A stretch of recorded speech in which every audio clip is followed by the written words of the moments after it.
बिस्मिल्लाहिर्रहमानिर्रहीम।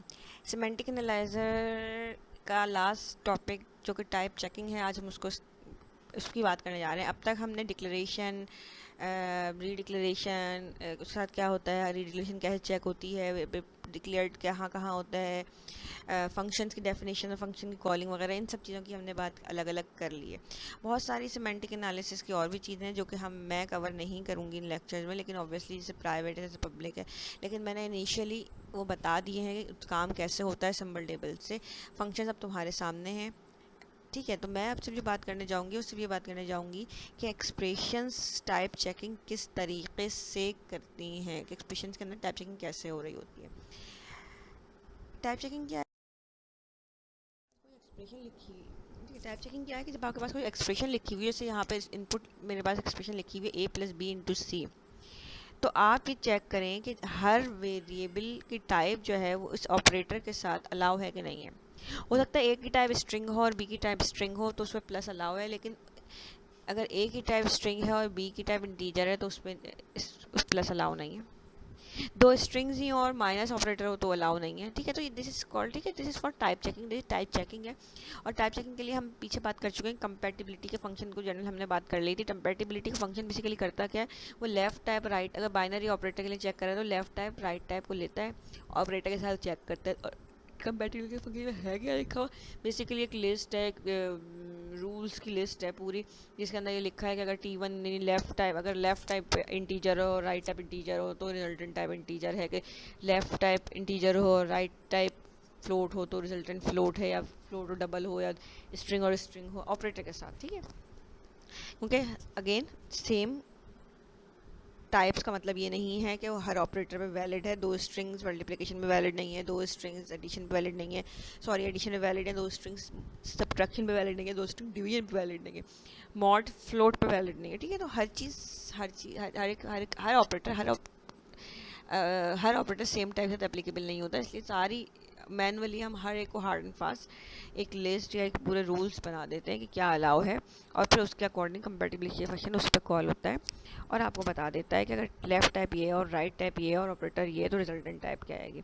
अगर resultant type exist नहीं करती होती तो हम क्या कहते हैं कि आपकी टाइप मिसमैच है, ठीक है।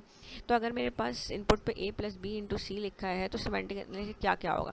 सबसे पहले आपका लुकअप होगा, ए एग्जिस्ट करता है या नहीं करता। ऑब्वियसली लोकल लोकल डेटा है, क्योंकि हम फंक्शन के अंदर की स्टेटमेंट की बात कर रहे हैं, तो ए टाइप आएगी, ठीक है।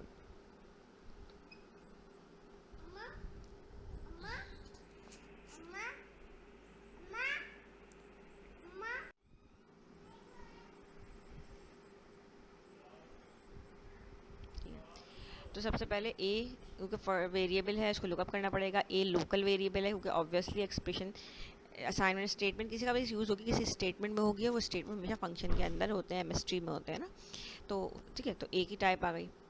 फिर बी को लुकअप किया, बी की टाइप आ गई, ठीक है। प्लस पहले अप्लाई नहीं हुआ इसलिए अभी सी टाइप चेकिंग नहीं हुई। फिर सी को लुकअप किया, सी की टाइप आ गई T3।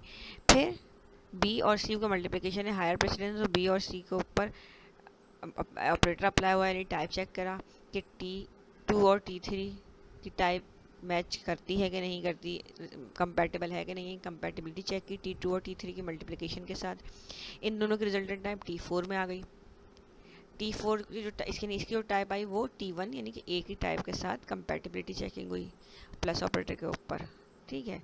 तो T5 आ गई, और उसके बाद T5 जो आई वो एक्सप्रेशन की टाइप। अब एक्सप्रेशन की टाइप का क्या करना है, इस एक्सप्रेशन की टाइप को एक्सप्रेशन रिटर्न करा देती है। याद होगा लास्ट लेक्चर में भी बात की थी जब फंक्शन कॉलिंग के वक्त कि ओ यही थे ना पैरामीटर्स हमारे। तो जो फंक्शन की टाइप कैसे बनेगी लुकअप करते हुए, इसलिए कि जो एक्सप्रेशन है वो नीचे से टाइप देगी, जो यहाँ से टाइप बिल्ड हो गई नीचे T5 इस केस में, और वो टाइप आगे जाके यूटिलाइज हो जाएगी। या इनिशियलाइजेशन के वक्त इज इक्वल्स टू के आगे लिखा हुआ है, या असाइनमेंट से आपकी एक्सप्रेशन कॉल हो रही है, या रिटर्न स्टेटमेंट के अंदर एक्सप्रेशन कॉल हो रही है, तो हर जगह जो है एक्सप्रेशन जो कॉल हो रही है, एक्सप्रेशन टाइप रिटर्न कराएगा, वो टाइप आगे जाकर चेक हो जाएगी, यूज हो जाएगी। तो एक्सप्रेशन एक टाइप बिल्ड करके भेजता है, और वो टाइप नीचे से जो बिल्ड होके आती है वो जाकर आगे असाइनमेंट के अंदर या रिटर्न जहाँ पे भी रिक्वायरमेंट है वहाँ पे इस्तेमाल हो जाएगी, ठीक है। तो हमें अब काम ये करना है कि एक्सप्रेशन टाइप बिल्ड कैसे करती है, ठीक है। तो स्टेप्स हमें समझ में आ गए हैं कि अगर सिर्फ सिमेंटिक एनालाइजर को किस तरह स्टेप परफॉर्म करने। ग्रामर वही है हमारे पास, ठीक है। इस ग्रामर में ओ ई से स्टार्ट होती है। मैंने वो ओ ई वाले, ओ ई और ए ई और आर ई वाले रूल नहीं लिखे, इन दो पे रूल्स पे समझ लेंगे, पी एम और एम डी एम दो लेवल पे समझ लेंगे तो ऊपर वही सारी बात है। वैसे ही ग्रामर बिल्ड होती है तो वैसे ही ऊपर भी, ठीक है, रेप्लिकेट हो जाएंगे। एफ के केस में मैंने सिर्फ, ठीक है, क्या लिखा है, एक तो ब्रैकेट में एक्सप्रेशन आ सकती है, दूसरी बात है कि इंक्रीमेंट डिक्रीमेंट वाली एक्सप्रेशन के इंक्रीमेंट डिक्रीमेंट आया, और फिर आईडी, और आईडी का वाई इसलिए लिखा है कि आईडी डॉट आईडी, आईडी के आगे function dot ID, what ever जो भी जो पॉसिबिलिटीज़ हैं या एरेज वगैरह वो यहाँ पे वाई से कवर होंगी।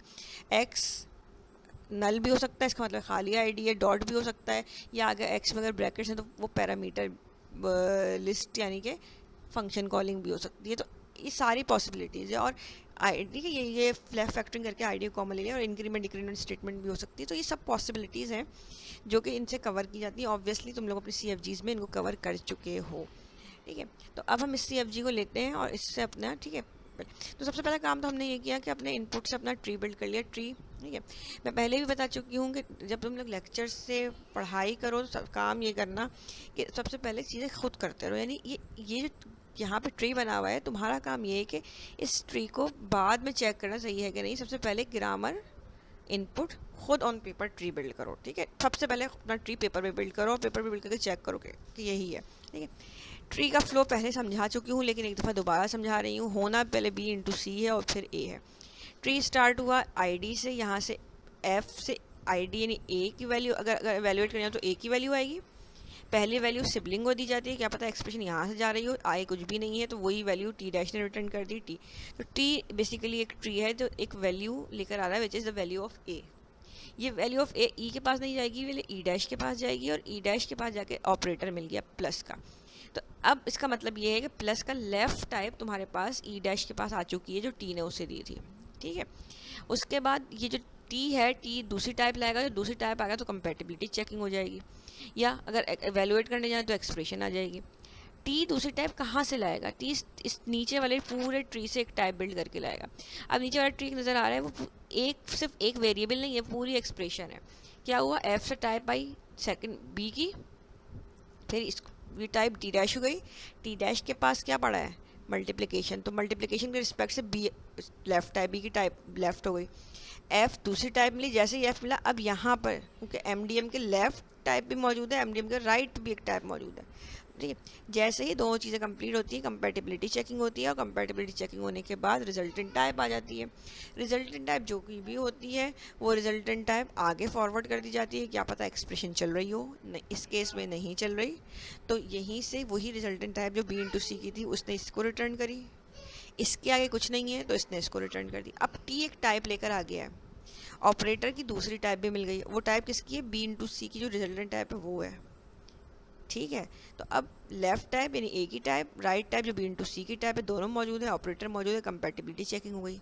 जैसे ही कंपैटिबिलिटी चेकिंग हुई, टाइप आपने आगे पास कर दी, क्या पता आगे हो, ये नल है, यहाँ पे मिस हो गया, ये नल है, ठीक है, ये नल है क्योंकि आगे कोई टाइप नहीं है, तो ये टाइप यहाँ से यहाँ रिटर्न हुई और यहाँ से यहाँ रिटर्न हो गई, ठीक है। तो अल्टीमेटली ई दैट्स हाउ इसका फ्लो है, ये फ्लो है और यही काम हमें, ठीक है, ठीक है। तो अब मैं यही इस फ्लो को ही पूरे ठीक सिंटेक्स आप सिमेंटिक में ट्री बिल्ड करना, मतलब एट्रीब्यूटेड ट्री बनाते हैं जिसमें इसी फ्लो पे काम हो रहा हो, ठीक है। सबसे पहला काम जो हुआ लेफ्ट से स्टार्ट होता है, सबसे पहले जो आया वो आया आईडी, आईडी नेम आ गया। अभी मुझे नहीं पता एक्स के अंदर जाके पता चलेगा कि ये फंक्शन लुकअप है कि ये वेरिएबल लुकअप है। अगर एक्स के अंदर ब्रैकेट ओपन हो गया तो पैरामीटर्स है, अगर डॉट आ गया तो ये सिंपल लुकअप है, अगर नल आ गया तो भी लुकअप है। तो अभी हमें नहीं पता एक्स, क्योंकि इसमें मैंने सिंपल लिखा है तो एक्स के अंदर नल आया है तो उसे सिंपल लुकअप कर लिया, ठीक है। लुकअप जब करेंगे जब आईडी से नेम यानी करंट टोकन का वैल्यू पार्ट, पहले मैं token I dot value part पूरा लिखती थी, अब मैंने छोटा कर दिया जगह की वजह से, टी आई यानी करंट टोकन का वैल्यू पार्ट उठाया। एक्स को इसलिए पास कर दीजिए कि अभी आपको नहीं पता लुकअप कौन सा करना है, तो एक्स के पास नेम मौजूद है, नेम, ठीक है, नेम का लुकअप, ठीक है, लुकअप किया लोकल डाटा है फंक्शन टेबल में, और लुकअप करने के बाद T1 में उसकी वैल्यू आ गई। यहाँ अनडिक्लेयर्ड का चेक आएगा, क्या आएगा, अगर T1 नल हुआ तो अनडिक्लेयर्ड वेरिएबल है, ठीक है। तो ये चेक कंप्लीट कर लेना, मैंने यहाँ पे, ठीक है, अनडिक्लेयर्ड है if T1 is equals to null, ठीक है। अच्छा, अगर T1 नल नहीं है तो T1 में टाइप आ गई और टाइप नीचे से ऊपर रिटर्न हो गई, यानी एक्स एन नेम लेके जा रहा है और टाइप लेकर आ रहा है, ठीक है, लुकअप करने के बाद। मैं फिर बता दूं, यहाँ पे लुकअप इसलिए नहीं किया कि हमें अभी नहीं मालूम कि फंक्शन के लुकअप किस टाइप का करना है। अगर डॉट लगा होता तो लुकअप फिर भी लोकल वेरिएबल का होता, अगर ब्रैकेट होते तो लुकअप फंक्शन का होता, नल है तो लुकअप लोकल वेरिएबल का है। तो अब हमें पता चलेगा किसका लुकअप करना है, इसलिए हमने, ठीक है, इसको यहाँ पे एन पास कर दिया और इसके अंदर जाके लुकअप हुआ। फिर टाइप आई, ये टाइप नीचे से ऊपर पास कर दिया। अब एफ एक ऑपरेंड की टाइप लेकर आ रहा है विच इज T1। अब इस T1 का क्या होना चाहिए, ठीक है, खुद से पहले सोचो फिर आगे हम बढ़ते हैं। इस T1 को कहाँ पास होना चाहिए? दो पाथ हैं इसके पास, या तो पेरेंट के पास चले जाइए या सिबलिंग के पास। सिबलिंग के पास बाद में जाता है, पहले किसके पास जाता है? पेरेंट के पास बाद में जाता है, पहले सिबलिंग के पास जाता है। क्यों? इसलिए हो सकता है सिबलिंग से आगे फर्दर कंटिन्यू हो रही हो एक्सप्रेशन, तो उसे रिक्वायरमेंट हो, ठीक है, तो इसलिए पहले सिबलिंग के पास। T1 से ये वैल्यू, ठीक है, सिबलिंग के पास गई which is T dash. T dash के अंदर नल लिखा है, इसका मतलब यहाँ से एक्सप्रेशन ग्रो नहीं कर रही, तो T1 इसको इनपुट पे मिली, ये लेकर आया, और T1 ही इसने रिटर्न कर दी। ये दो दफ़ा क्यों लिखी है? एक होता है कि जो वैल्यू ये इसे बराबर से सिबलिंग से मिलती है, और एक वो वैल्यू है जो ये रिटर्न करेगा ऊपर, ठीक है। तो हमने T1 लिख दिया, इसका मतलब T1 पहली वैल्यू जो इसे आई है, मिली है, इनहेरिटेड है। दूसरी वैल्यू T1 जो ये रिटर्न करेगा, यानी सिंथेसाइज है, जो ऊपर पास करेगा ये, ठीक है। तो अगर नल होता है तो वही वैल्यू वापस रिटर्न कर जाती है, तो यही वैल्यू T1 से यहाँ रिटर्न कर गई। इसका मतलब, ठीक है, अब इसका मतलब है T के नीचे जो भी पूरा ट्री है वो क्या वैल्यू, वो क्या है, कौन सी टाइप ला रहा है, वो T1 की टाइप ला रहा है। उनके नीचे अगर तुम देखो तो कोई एक्सप्रेशन नहीं है, एक सिंपल वेरिएबल ही है जिसका लुकअप करके टाइप आ गई। अब इस T1 का क्या होना चाहिए? ई के पास जाना चाहिए, ई है, ठीक है, या ई डैश के पास जाना चाहिए, सिबलिंग। पहले सिबलिंग को दी जाती है, क्योंकि जब रिटर्न तो सबसे आखिर में होगी, जब एक्सप्रेशन खत्म हो जाएगी, एक्सप्रेशन आगे कंटिन्यू कर रही है, तो ये टाइप हमने सिबलिंग देनी है। तो T1 की टाइप हमने क्या करी? हमने सिबलिंग को पास कर दी, ई डैश। अब ई डैश एक टाइप लेकर आया, ई T1। अब उसको मिल गया आगे ऑपरेटर, अब ये टाइप यहीं पे रुकी, और अब जैसे ही ऑपरेटर मिला, उस ऑपरेटर की वैल्यू पार्ट ले लिया, क्योंकि प्लस या माइनस के साथ जो भी है उसके अकॉर्डिंगली काम करना है, ठीक है। अब दूसरी टाइप कहाँ से आएगी? अभी T एक टाइप रिटर्न करके ला के देगा, जिसके बाद कंपैटिबिलिटी चेकिंग होगी, ठीक है। T के अंदर जाते हैं तो सबसे पहले F मिलता है, F एक ऑपरेंड की टाइप देता है, तो बिल्कुल जिस तरह पहले था, नेम आया, X को पास कर दिया, लुकअप किया, T सेकंड वेरिएबल है, T2 की टाइप आई और T2 ने F को दे दिया, तो F सेकंड टाइप यानी B की टाइप ले आया। इस टाइप का क्या किया इसने सिबलिंग को विच इज टी डैश इसको पास कर दिया, जैसे यहाँ पे पास किया था पहले, बिल्कुल इसी तरीके से इसने इसको पास कर दिया। अब ठीक है, अब PM ऊपर खुला हुआ था, लेकिन नया ट्री खुल गया और उसमें टी डैश के पास एक T2 आ गया और फिर MDM यानी ऑपरेटर आ गया, तो टी डैश फिर जो ये वाली ओपनिंग है वो क्या क्या टाइप लेकर आ रहा है। अब क्या हुआ? अब MDM आया, ऑपरेटर आया, ऑपरेटर से आपने लुकअप वो वैल्यू पार उठाया, और F3 अगेन ऑपरेंड का टाइप ला के देता है, तो उसने T3 ला के दे दी, ठीक है। इस वक्त सिंपल वेरिएबल है तो बिल्कुल वही वाला मैकेनिज्म, उसने T3 ला के दे दिया। अब क्या होगा, होना क्या चाहिए? अब ज़रा देखो, गौर करो। अब इस पॉइंट के ऊपर आपके पास तीनों चीज़ें मौजूद है। क्या क्या मौजूद है? आपके पास एक टाइप मौजूद है जो लेफ्ट से आ रही है, एक ऑपरेटर मौजूद है जो सेंटर में आ रहा है, और फिर एक राइट टाइप मौजूद है यानी T2 ऑपरेटर, और यानी आपके पास एक्सप्रेशन यहाँ पे कंप्लीट हो रही है, जिसकी तीनों इन्फॉर्मेशन आपके पास मौजूद है। जैसे ही इन्फॉर्मेशन कंप्लीट होती है, आप क्या करते हैं? आप कंपैटिबिलिटी चेकिंग करते हैं। तो अब हम कंपैटिबिलिटी चेकिंग, ठीक है, तो कंपैटिबिलिटी चेकिंग की किस चीज़ की? T2 left type, T3 right type operator OP। अगर T4 नल है यानी जो रिजल्टेंट टाइप होके आई है, तो इसका मतलब क्या है? टाइप चेक एरर है, अदरवाइज नो एरर्स। तो रिजल्टेंट टाइप क्या बनी? T4 बनी, नहीं बनती तो एरर आ जाता। जैसे ही P4 टाइप बनी, इस T4 के साथ क्या होगा?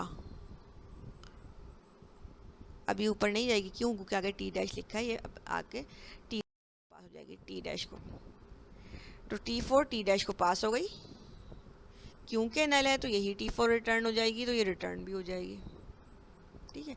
तो जो वैल्यू नई टाइप आती है वो आगे हमेशा टाइप सिबलिंग को पास होती है, और फिर सिबलिंग अगर नल हो जाए तो वो एज इट इज रिटर्न हो जाती है, अदरवाइज जो काम करना है वो काम हो जाता है, ठीक है। तो T डैश क्योंकि नल था तो वो रिटर्न हो गई। अच्छा, ये यहाँ से रिटर्न हुई तो कहाँ पहुँची, इस टी डैश, ये यहाँ से आया था ना, तो ये रिटर्न का मतलब यहाँ टी डैश को रिटर्न हुई, तो T2 लेकर आया था और T4 रिटर्न किया। इस T4 के साथ क्या होगा, क्योंकि आगे कोई सिबलिंग नहीं है, अगेन ये भी रिटर्न हो जाएगी, रिटर्न होगी कहाँ जाएगी, T के पास। अच्छा, अब T नीचे से टाइप ले आया जो नीचे वाली एक्सप्रेशन की टाइप है। अब क्या करना है, जहाँ पे देखो T1 मौजूद है, ऑपरेटर मौजूद है, T4 मौजूद है, तीनों चीज़ें मौजूद हैं, क्या होगा, अब कंपैटिबिलिटी चेकिंग होनी चाहिए। तो यही हुआ, अब कंपैटिबिलिटी चेकिंग हो गई। लेफ्ट टाइप T1 में पड़ी है, राइट टाइप T4 में पड़ी है, ऑपरेटर OP में पड़ा है, T5 रिजल्टेंट टाइप, अगर T5 नल होती टाइप चेक एरर होता है, अदरवाइज वैलिड है। ठीक है, तो जिस पॉइंट पर जब जब आपके पास तीनों इन्फॉर्मेशन आ जाएंगी, यानी दोनों टाइप्स और ऑपरेटर कंप्लीट हो जाएगा, ठीक है, और वो कहाँ पर होगा, वो हमेशा आपके ऑपरेटर के बाद वाले नॉन टर्मिनल के बाद ही होगा, क्योंकि ऑपरेटर से पहले एक टाइप आती है और ऑपरेटर के बाद दूसरी टाइप आती है। ठीक है, अब T5 रिजल्टेंट टाइप है, क्या करूँ इसका, ऑब्वियसली सिबलिंग यानी ई डैश को पास कर दी, क्योंकि यू नेवर नो कि आगे क्या होता है, और एक्सप्रेशन, तो ये T5 इसको पास हो गई, क्योंकि ये नल था तो T5 पास भी हुई, लेकर भी T5 आया, और T5 इसने रिटर्न कर दिया। कहाँ रिटर्न करी, वापस ई डैश को, तो ये वाला ई डैश T1 लेकर आ रहा है और लेके जा रहा है, और ये T5 इसने ऊपर रिटर्न कर दिया, क्योंकि आगे कुछ नहीं था, तो इस ई नॉन टर्मिनल की रिटर्न टाइप T5 है, जो कि पिछली इनिशियल स्लाइड में हमने बात की थी, जो इनपुट को वर्किंग करनी है सिमेंटिक एनालिसिस को, तो T5 रिजल्टेंट टाइप है। ठीक है, तो दैट्स हाउ आपका ये, this is called your attributed tree. ठीक है, दैट्स हाउ आपका एट्रीब्यूटेड ट्री बिल्ड होता है। ठीक है, हमने डायरेक्टली एक साथ नहीं किया, हमने ठीक है इन्फॉर्मेशन को इस तरह से पास किया। सबसे पहले आप इनपुट समझो, इनपुट से वर्किंग समझो, फिर आप ट्री बनाओ, ट्री पे फ्लो समझो कैसे होना चाहिए, और फ्लो एक ही है, बनता चला जाएगा। ठीक है, सीधी सी बात है। एफ ऑपरेंड की टाइप लाएगा, वो टाइप हमेशा सिबलिंग को पास होगी, सिबलिंग टी डैश ही होता है एफ का, अगर वो नल है तो वो टाइप एज इट इज़ वापस ले जाएगा, अदरवाइज वो टाइप आगे एक्सप्रेशन में इस्तेमाल करेगा। ठीक है, चाहे टी डैश हो चाहे ई डैश हो, दोनों के पास एक टाइप आती है, फिर ऑपरेटर मिलता है, और दूसरी टाइप उसके अंदर दूसरे नॉन टर्मिनल से मिलती है, जो ऑपरेटर के बराबर में लिखा हुआ होता है। जैसे ही ऑपरेटर और दूसरा नॉन टर्मिनल टाइप ले आएगा और एक टाइप पेरेंट के पास होगी, तो फ़ौरन कंपैटिबिलिटी चेकिंग होगी। कंपैटिबिलिटी का जो रिजल्टेंट टाइप होगी, अगर वो नल है तो एरर है, अदरवाइज वो टाइप आगे फर्दर पास हो जाएगी। जब कभी भी नल आएगा, चाहे टी डैश या ई डैश, जिसमें भी नल आएगा, अगर नल आएगा इसका मतलब है यहाँ से एक्सप्रेशन कंटिन्यू नहीं कर रही, तो जो टाइप आई थी वो type as it is return हो जाएगी। ठीक है, ये फ्लो है। अगेन मुझे हो सकता है तुम्हें बात समझ में आ गई हो। अब इसका तरीका क्या है, तो तरीका ये है, तुम लेक्चर यहीं पे रोको, तुम अपने पेपर में बनाए हुए ट्री के ऊपर एक दफ़ा खुद से फ्लो बनाओ, और फिर इससे वेरीफाई करो कि यह बन रहा है कि नहीं बन रहा। देखो बेटा, मैं फिर कह रही हूँ, जब काम करने का एक तरीका है, चीज़ें मुश्किल होती हैं इसलिए कि तुम लोग उसको साथ साथ फॉलो नहीं कर रहे होते, या साथ साथ खुद नहीं कर रहे होते। सबसे पहले ग्रामर लिखी है, इनपुट लिखा है, खुद ट्री बनाया, ट्री वैलिड है तो उसके ऊपर फ्लो एक दफ़ा बढ़ाओ, और फिर खुद ही अपने एट्रीब्यूट इस पर अटैच करना शुरू करो कि इन्फॉर्मेशन कहाँ से कहाँ जानी चाहिए, कहाँ से जानी चाहिए, टाइप्स कहाँ से कहाँ फ्लो करनी चाहिए, कहाँ कंपैटिबिलिटी होनी चाहिए, कहाँ लुकअप होना चाहिए। अब तुम्हारा एट्रीब्यूट कंप्लीट है। ठीक है, हर जगह अगर तुम देखो ETF ये नीचे से टाइप ला रहा है, कौन सा टाइप का एट्रीब्यूट है, सिंथेसाइज। ई डैश एक लेकर जा रहा है वैल्यू, एक लेकर आ रहा है, तो पहला इनहेरिटेड है, दूसरा सिंथेसाइज। ठीक है, ई डैश एक लेकर आ रहा है और लेकर जा रहा है, हर जगह यही है, टी डैश लेकर आ रहा है और लेकर जा रहा है। जो पहले लेकर आता है वो, क्योंकि वो इन्फॉर्मेशन ला रहा होता है, इसलिए वो इनहेरिटेड एट्रीब्यूट होता है, दूसरा एट्रीब्यूट हमेशा सिंथेसाइज्ड होता है। ठीक है, इनपुट बदलते हैं।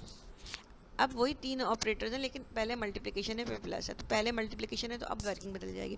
पहले ए का लुकअप होगा, ए की टाइप आई, बी का लुकअप हुआ, बी की टाइप आई, फिर मल्टीप्लिकेशन पे इसकी टाइप चेकिंग हो गई, क्योंकि मल्टीप्लिकेशन पहले।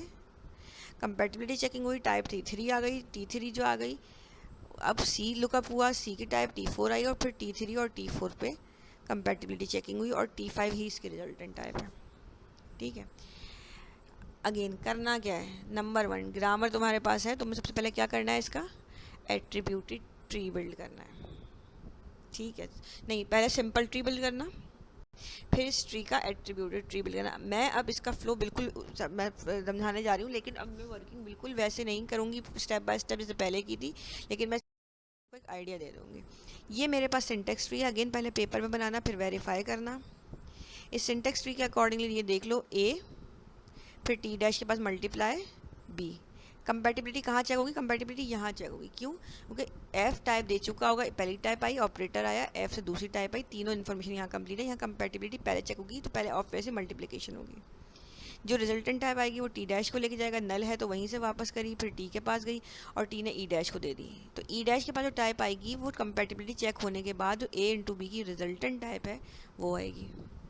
फिर ऑपरेटर आया और टी के नीचे से एक और टाइप आई विच इज़ नज़र आ रहा है क्योंकि एक ही चीज़ है सिर्फ आईडी, तो उसकी टाइप आएगी। और फिर वो ठीक है यहाँ से मिली और फिर कंपैटिबिलिटी चेकिंग हुई। तो कंपैटिबिलिटी किसी होगी, ए इंटू बी की टाइप वहाँ से आई थी और सी यहाँ से आया तो प्लस की टाइप से हुई और फिर वो आगे पास हुई और वही रिटर्न और वही रिटर्न। फ्लो समझ में आ गया। ठीक है, फ्लो समझ में आ गया। अब तुम लोग इस फ्लो के अकॉर्डिंगली खुद एट्रीब्यूटेड ट्री बिल्ड करने की कोशिश करो। ठीक है, यहीं पॉज करो, यहीं रोको, अपने खुद फ्लो बनाओ, खुद लिखो कहाँ कहाँ लुकअप होना चाहिए, कहाँ अनडिक्लेयर्ड का एरर आना चाहिए, कहाँ कंपैटिबिलिटी चेक होनी चाहिए, कहाँ टाइप चेकिंग का एरर आना चाहिए, T1 T2 T3 किस तरीके से काम करेंगे। ठीक है, जब वो काम कर लो तो फिर आगे बढ़ना। अब अपने ट्री को मैच करना। ठीक है, एट्रीब्यूटेड ट्री। ठीक है, अब देख लो एक दफ़ा। ठीक है, पहले देख रहे हो या बाद में देख लो, उसका फ्लो एक दफ़ा मैं समझा रही हूँ। ठीक है, मैंने इस दफ़ा डायरेक्ट पूरा ट्री बना दिया है, इसको सिर्फ देख लो। आईडी आया, नेम एक्स को दिया क्योंकि हमें नहीं पता वेरिएबल है कि फंक्शन है या क्या है। एन के अंदर गया, नल था, लोकल वेरिएबल है, फंक्शन टेबल में लुकअप किया। T1 अगर नल होता तो अनडिक्लेयर्ड वेरिएबल होता, अदरवाइज T1 की टाइप मिल गई। ये टाइप यहाँ से यहाँ रिटर्न हुई और एफ ने अपने सिबलिंग को T1 को दे दी। ठीक है, टी डैश को दे दी। टी डैश के पास पहले ऑपरेटर आ गया तो उसे लेफ्ट टाइप हो गई, ऑपरेटर आया। ठीक है, उसने ऑपरेटर की वैल्यू पार्ट ले लिया। एफ के पास गया, अगेन एफ ने लुकअप करने के बाद टाइप ले ली T2 क्योंकि इन्फॉर्मेशन कंप्लीट हो गई। कौन सी? T1 मौजूद है, ऑपरेटर मौजूद है, T2 मौजूद है, तो आपने कंपैटिबिलिटी का फंक्शन कॉल कर लिया which is T1 comma T2 और operator left type right order. अगर T3 नल होता टाइप चेक एरर होता तो T3 को अब T3 रिजल्टेंट टाइप आगे पास कर, क्योंकि नल है तो T3 ही आई और T3 ही गई। ये T3 टी डैश ने पीछे पास कर दी क्योंकि आगे कोई सिबलिंग नहीं है, टी डैश का आगे कोई सिबलिंग नहीं है, इसने इसको पास कर दी और फिर इससे ऊपर पास नहीं हुई। क्यों? क्योंकि अभी सिबलिंग मौजूद है, ई डैश के पास चली गई। ई डैश के पास लेफ्ट टाइप आ गई, ऑपरेटर आ गया। अब टी के पास यानी टाइप उठानी है, टी के अंदर गए, एफ से लुकअप करके टाइप मिली F4, टी डैश आगे गया, कुछ नल है तो T4 रिटर्न हो गई टी के पास। ठीक है, क्या है? ऑपरेटर है, दोनों टाइप्स हैं, T3 और T4। ऑपरेटर के साथ कंपैटिबिलिटी चेकिंग हो गई। T5 नल होता तो टाइप चेकिंग एरर होता है, अदरवाइज T5 को आगे पास कर दिया। क्योंकि आगे नल है तो T5 यहाँ से रिटर्न और T5 यहाँ से रिटर्न। तो अल्टीमेटली आपकी ई ने T5 को ले लिया, जो कि नीचे से किस तरह से बिल्ड। अगेन फ्लो खुद समझो। अगर अभी ट्री नहीं बनाया, ट्री में कोई मिस्टेक आ रही है तो फिर यहीं रुको, फिर अपना सिंटेक्स ट्री ड्रॉ करो और सिंटेक्स ट्री ड्रॉ करने के बाद इस पर फिर एट्रीब्यूट ट्री का फ्लो बनाओ। बेटा ये फ्लो ही मैटर करता है, ये फ्लो ही असल चीज़ है। ठीक है, अब मैंने अभी जो ठीक है ग्रामर के हिसाब से बनाया है वो सिर्फ प्लस और multiply, plus minus multiply divide का बनाया है। तुम लोग इसको कंप्लीट पूरे एक्सप्रेशन से ट्री बना लो, उस पर भी तुम लोग फ्लो निकाल सकते हो कि अब तुम्हें जनरल फ्लो समझ में आ जाए, कंपैटिबिलिटी किस जगह पे होनी चाहिए। अगर तुम्हें ये बात समझ में आ जाए तो देखो पीएम की भी वही है, एमडीएम की भी वही है। क्या MDM left right, PM left right same है, तो रिलेशनल हो या और हो या एंड हो, कुछ भी हो। ठीक, अच्छा अब ज़रा उसी चीज़ को, ये तुम्हारी ग्रामर थी और ये दोनों ट्री सामने लिख के रखें। ट्री सामने इसलिए रखेंगे ज़रा फ्लो को में कॉम चीज़ें, अब हम एट्रीब्यूटेड ग्रामर बिल्ड करने जा रहे हैं। ठीक है, तो दो तीन चीज़ें से समझते हुए चलो। सबसे पहले रूल है ई का। ई का नॉन टर्मिनल क्या लेता है? एक टाइप, जो टाइप किस कहाँ से आती है? ई डैश से। ई का रूल है टी ई डैश, ई का रूल है टी ई डैश, दोनों जगह एक ही चीज़ है। ठीक है, सब समझते चलो। रिगार्डलेस नीचे क्या लिखा है, टी क्या लेकर आता है? टी नीचे से एक टाइप बिल्ड करके लाता है और किस टाइप का क्या करता है? वो ई डैश को पास कर देता है। ठीक है, अब इस केस में भी देख लो, टी नीचे से एक टाइप बिल्ड करके लाता है, चाहे वो T1 हो चाहे वो T2 है, चाहे एक कुछ भी नाम तो कुछ भी हो सकता है ना टाइप का। टाइप वेरिएबल है ना, उसके अंदर इंट फ्लोट चार स्ट्रिंग यही सब कुछ पड़ा हुआ होगा ना। तो ठीक है, एक टाइप नीचे से आई, उस टाइप के साथ क्या हुआ? वो टाइप ई डैश को पास हो गई। ठीक है, ये देख लो T1। और अब हमें नीचे नहीं पता ई डैश साथ क्या हो रहा है, बस ई डैश एक टाइप लेकर आता है और एक टाइप नीचे से बिल्ड करता है और वो बिल्ड करने के बाद वो टाइप ऊपर रिटर्न करा देता है। ठीक है, तो ठीक है, तो जो काम इसने किया है, अब यही चीज़ बिल्कुल ई के इस रूल को जो वर्किंग समझिए। अब तुम यहाँ पे ई का रूल देख लो, हम इसको अपडेट करने जा रहे हैं। ई के रूल में क्या था, ई के अंदर टी ई डैश होता है, ठीक है। अब अभी एट्रीब्यूट नीचे लिखी हुई है, लेकिन पहले देखो टी के साथ एक एट्रीब्यूट अटैच है which is a type. It could be T1, could be T2, it could be 3, नाम कुछ भी लिखा हो, कोई फर्क नहीं पड़ता, ये टाइप है, ठीक है। तो T1 यहाँ लिखा है, यहाँ T3 लिखा है, कहीं और देखोगे टी, अभी देखो टी कहीं हो सकता है कहीं और भी हो, एक्सप्रेशन बड़ी हो तुम्हारी, हो सकता है कुछ और लिखा हो। तो इसलिए इससे कंफ्यूज मत होना ना कि यहाँ पे T3 लिखा है कि यहाँ पे T1 लिखा है, मैंने T1 लिख दिया। मैंने T1 जनरल लिखा है, ठीक है, कि T और T1 नाम है, T1 T2 T3 जनरल नाम है ना, तो मैंने इसलिए T1 लिखा है। T1 इम्प्लाइज कि T का नॉन टर्मिनल जब कॉल होके वापस आएगा, नीचे से एक टाइप बिल्ड करके लाएगा। T1 is a string variable जो कि नीचे से एक टाइप लाता है, और ऑब्वियसली जब वैल्यू उसकी वैल्यू इंटीजर होगी, फ्लो होगी, फ्लोट होगी, 4 होगी, डबल होगी, कुछ भी हो सकती है, ठीक है। जो टी टाइप बिल्ड करके लाता है उस टाइप के साथ क्या करते हैं, जो टी टाइप बिल्ड करके लाता है उसको क्या करते हैं, उसको हम सिंपली ज़्यादा बगैर कुछ के ई डैश को पास कर देते हैं। तो हमने यही किया, हमने ये ई डैश के साथ लिख दी। इसका मतलब है ई डैश T1 की वैल्यू, पहली वैल्यू यहाँ से आई और यहाँ चली गई, ठीक है, ये पैरामीटर पास हो गया। ई डैश जब वापस आता है तो टाइप लेकर आता है नीचे से, ये टाइप जो भी हो, जैसे भी आ रही हो, अभी हमें ई डैश पे कंसर्न नहीं है, तो वो जो भी टाइप होती है, ठीक है, वो वही होती है जो ई के पास जाती है। तो अगर ई डैश टी लेकर आ रहा है तो ई भी टी के पास भी टी ही होगी, ठीक है। तो नाम कुछ भी रख लो, टी रख लो, T2 रख लो, T3 रख लो, T4 रख लो, T7 रख लो, जो नाम रखोगे वही नाम ई के पास भी लिखा होगा। इसका मतलब यही नाम आगे नीचे से। तो अब भी देख लो ग्रामर अपडेट करने का तरीका क्या है, कि हम सिर्फ फ्लो समझ रहे हैं, नाम से कंफ्यूज मत होना, कहीं कुछ नाम है कहीं कुछ नाम है, एक्सप्रेशन चेंज होगी, नाम बदल जाएंगे। असल बात क्या है, असल बात ये है कि जो टी के पास टाइप आती है वही टाइप ई डैश को दी जाती है, और जो ई डैश टाइप लाता है वही टाइप इसको दी जाती है। तो नामों की बात है, तो नाम मैच कर लेना, यही है हर जगह, ये फ्लो हर जगह सेम है, ठीक है। अब ज़रा ई डैश पर आते हैं। ई डैश का रूल है PMT ई डैश। ई डैश का रूल है PMT ई डैश, ठीक है। अच्छा, रिगार्डलेस कुछ भी आ रहा हो, अगर तुम गौर करो, PM जब कॉल होता है तो E के पास एक टाइप आ चुकी होती है, दूसरी टाइप को भी छोड़ देते हैं, एक टाइप आ चुकी होती है, जो पहला नाम होता है वो टाइप वो लेकर आता है, और PM के बाद जो T लिखा है उसके पास डिफरेंट टाइप आई हुई होती है। जब दोनों टाइप्स आती हैं तो फिर कंपैटिबिलिटी चेकिंग होती है। ई डैश के अंदर की बात करें, ई डैश का रूल है ये। और कंपैटिबिलिटी में नया नाम आता है, वो नए नाम से क्या करते हो, वो तुम ई डैश को पास कर देते हो। ई डैश वो नाम लेके जाता है, और ज़रूरी नहीं है वही नाम लेकर आए, अगर नल है तो वो वही नाम लेकर आएगा, नल नहीं है तो कुछ और आएगा। इस केस में तो इत्तेफाक दोनों जगह ऐसा है कि वो वही नाम लेकर आ रहा है, लेकिन ज़रूरी नहीं है, ठीक है। तो वो डिफरेंट वो नाम लाएगा, जो वो नाम लाता है वो नाम जो दूसरा वाला है वो रिटर्न टाइप है, उसको हम यहाँ से यहाँ रिटर्न करें, दूसरे वाले को रिटर्न कराते हैं, ठीक है। तो अगर नल का रूल है ठीक है, लेकिन अगर नल का रूल नहीं है, ठीक है, तो हम कह रहे हैं कोई डिफरेंट नाम जो भी आएगा वो नाम नीचे से ऊपर रिटर्न हो जाएगा। It could be T5, it could be T7, it could be T8, it could be any name.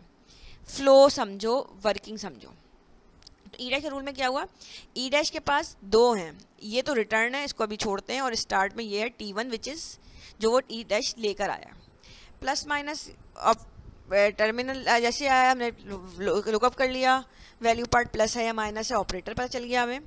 उसके बाद टी लिखा है, चाहे इधर देख लो चाहे इधर देख लो, टी के साथ एक टाइप आ गई विच इज़ T2। अगेन नामों से कंफ्यूज मत होना, यहाँ T4 है, इत्तेफाक से यहाँ पे भी T4 है, it could be T7, it could be T8, it could be T9, it could be anything. Expression बदलेगी, बदलता चला जाएगा, क्योंकि हमारे पास तीन उसके हैं और तकरीबन ठीक है, तो इसलिए फ़र्क नहीं पड़ रहा इतना।